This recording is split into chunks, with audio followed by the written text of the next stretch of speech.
আসসালামু আলাইকুম, আমি রাশেদুল আপনাদের মাঝে আবারও একটা নতুন ভিডিও নিয়ে চলে আসলাম। তার আগে আপনারা যে যেখান থেকে আমার এই ভিডিওটা দেখতে আছেন, আশা করি আল্লাহ তাআলার রহমতে অনেক ভালো আছেন। এবং আপনি যদি আমার ইউটিউব চ্যানেলে নতুন হয়ে থাকেন, ইউটিউব চ্যানেলটি সাবস্ক্রাইব করে পাশে থাকা বেল আইকন বাটনটি অন করে অল দিয়ে রাখবেন। আপনাদের দেখাই যে এই শীতের ভিতরেও যেসব ভাই ব্রাদারের কবুতরের ডিম বাচ্চা দিতে আসে না, তো আপনাদের কপাল সত্যি অনেক খারাপ এবং আপনারা কবুতরের প্রতি তেমন বেশি একটা যত্ন নিতে আসেন না, এই জন্যই কিন্তু আপনাদের কবুতরের ডিম বাচ্চা দিতে আসে না। তো চলুন দেখাই যে আমার সব কবুতর আল্লাহ তাআলার রহমতে ডিম দেওয়া শুরু করে দিয়েছে এবং বাচ্চাও ফুটতে শুরু করছে। মাশাআল্লাহ, আপনাদের দোয়াতে কিন্তু আমার সব কবুতর এখন ডিম নিয়ে বসে আছে, কেউ বাচ্চাও ফুটে বেরোইছে।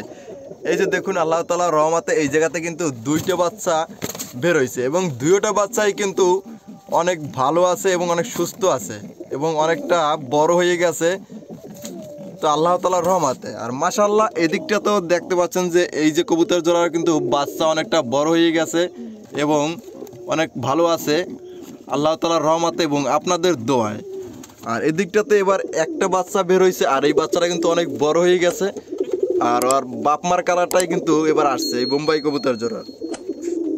আর এদিকটাতে আবার নতুন করে ডিম, আজকের একটা ডিম পারছে বোম্বাই কবুতরে, আবার দুই এক দিনের ভিতরে আবার একটা ডিম কিন্তু পারবে।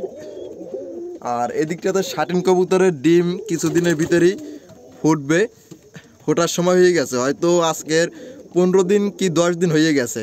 তো আমার এইটা সঠিক খেয়াল নাই, যার কারণে আপনাদের বলতে পারতেছি না, হয়তো 5-6 দিনের ভিতর ফোটার আশঙ্কা আছে। আর এদিকটাতে আপনার এই যে সবজি রেসারের বাচ্চা জোড়া কিন্তু আল্লাহর রহমতে অনেক বড় হয়ে গেছে মাশাআল্লাহ। কারণ আপনার খাবারের গতিতে কিন্তু কবুতরের বাচ্চা ভালো বড় হয় এবং ভালো স্বাস্থ্যবান হয়। আর এদিকটাতে আল্লাহ তাআলার রহমতে আপনার ময়ূর কবুতরে কিন্তু ডিম পারছে গেছে কালকের, তো ওরাও কিন্তু ডিম নিয়ে বসে আছে।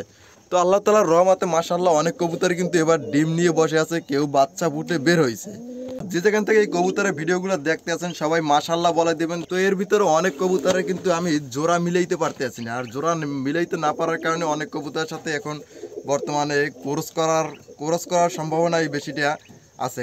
এই যে দেখুন, এইটা হচ্ছে সিরাজি, আর এই যে কালো সিরাজি কবুতরটা নর হয়েছে, কিন্তু ওর জন্য কোনো মাদি এখনও ক্রয় করতে পারতেছি না। এবং এদিকটা তো আছে এই যে লাল সিরাজি জোড়া, এই লাল সিরাজি জোড়ার জন্য একটা যে নর কবুতর ক্রয় করব, কিন্তু এই নর কবুতরটা এখনও আমি ক্রয় করতে পারতেছি না, যার কারণে কালো সিরাজিটা আর এই যে খয়েরি কালারের যে সিরাজিটা লাল কালার যে সিরাজিটা, এইটা একটা জোড়া দেওয়ার সিদ্ধান্ত নিছি, মানে চিন্তা ভাবনা করছি। আর এদিকটাতে আপনার ময়ূর কবুতরের সাথে এই যে পাটনাইয়া সাদা বোম্বাইটা, এইটা জোড়া ফেলানোর চেষ্টা করতে আছি, চিন্তা করতে আছি যে আরও একটা ময়ূর কবুতর আছে, এটাও নর হয়েছে, আর এইটা হচ্ছে পাটনাইয়া, এইটাও মাদি হয়েছে। তো এই দুইটাকেও জোড়া ফেলাবো, কারণ এই যে আপনার ময়ূর কবুতর দুইটা কবুতর নর বাজছে, দুইটা বাচ্চা একই বাচ্চা ছিল, দুইটাই এখন নর বাজছে, এই একটা নর ময়ূরের আর এই একটা নর, যার কারণে আপনার একটা ঝামেলার ভিতরে পড়ে গেছি এবং কবুতর ক্রয় করাও হইতে আসে না এবং সময় মতো মিলতেও আসে না।